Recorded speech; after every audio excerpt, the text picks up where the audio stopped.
Yes, we need a system. We absolutely need a system, and no one is willing to stand up between the president and Congress and do that. Kat, when Ron Klain sits there and says, yes, we have an objective set of laws, like, no, you don't. And it's impossible to use those laws to get into the country legally. And the laws of supply and demand in terms of labor are completely ignored. And that's why you have a black market for labor. That's why you have this kind of illegal immigration. What do you think? And a black market for drugs. I'm glad that you brought that up earlier, too. If we legalized everything, there would be no demand for the cartel supply, right?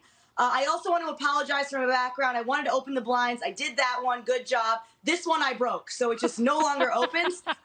My bad. But it looks great. I couldn't agree more with Garrett. Look, Garrett, comprehensive. We need real immigration reform because it is so hard to impossible for people to be able to come here legally. And needlessly so.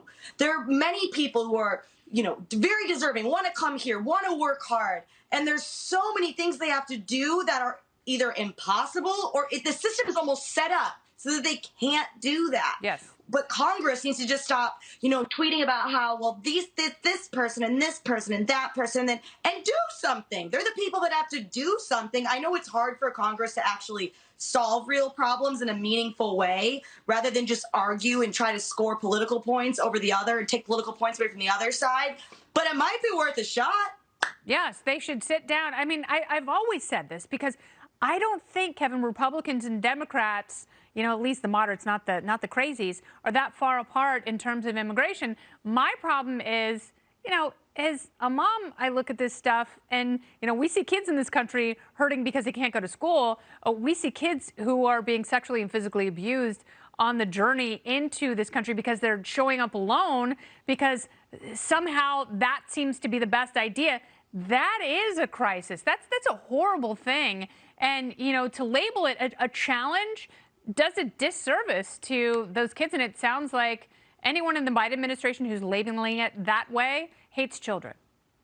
You make a great point because former NYC Mayor Michael Bloomberg, who kind of ran for president, even he said, I can't believe the $130 billion for education is not tied to reopening schools. It is so completely backwards, this entire bill and this whole process, Kat. And it's almost like they hate children because they're not forcing teachers to go back to work and for schools to open. And at the same time, they're saddling them with all this debt that no one has a plan to pay for. Yeah, kids, I hope you're ready to pay for the debt because they're gonna. Truly, look, I just makes me so upset whenever I hear anybody call this a COVID relief bill. It's in what way? The Committee for Responsible Budget, which is a nonpartisan organization, said only 1% goes to vaccines and about 5%, only 5% truly goes to helping people with things that are needed because of the pandemic, directly related to the pandemic. All the rest, completely unrelated spending that the Democrats want. And yet, they're walking around saying, COVID relief bill, look what we did because of COVID. It's unbelievable. And I think that language does matter because not everybody really looks into these things. They just say, oh, that's great. That's nice. They have the COVID relief bill. So it should not, no one should ever call it that because it's not that. I don't think that something being 6%, give or take, something makes it that thing. Yeah, and what about that money that is already sitting there, Kevin, that hasn't been spent? And what are the mechanisms in place to make sure that there's not corruption here? Because that is $1.9 trillion. That's a lot of money going out. And, we've all seen scams in the past. And don't forget, Jimmy Kimmel hosted the Man Show. I know that he's certainly made Can you imagine some of the things he said on that? Yes. Yes, and some things that he used to say on Kevin and Bean. But at the time, Kat, that was funny. That's what people were doing. They were pushing every boundary they possibly could in comedy and culture, and that's how people fought for attention. Well, as someone who spent her whole life fighting for attention, I agree. But I think that actually canceling people is now how people fight for attention. And I think that it's the thing that makes me really mad is that they fancy themselves to be these kind, altruistic, people that are only doing this because they care so much about whatever group is being, hurt by these words. But the thing is, they're not, right? Especially when you look at an example like this, where somebody said these things, someone said something offensive 10 years ago when she was a teenager, AKA did not have a fully formed brain.